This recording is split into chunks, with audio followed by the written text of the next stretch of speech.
অরা আসলে কি? আধ্যাত্মিক দর্শনে বলা হয় প্রত্যেক মানুষের শরীরের চারপাশে একটা সূক্ষ্ম শক্তি ক্ষেত্র থাকে।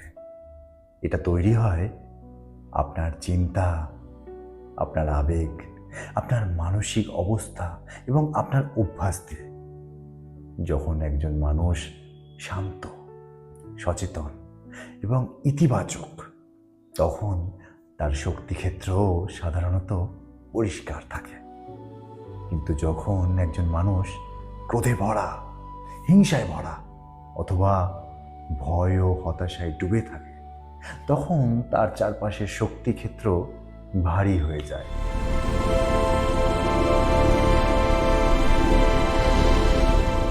এটাই অনেক সময় মানুষ নেগেটিভ অরা হিসেবে অনুভব করে।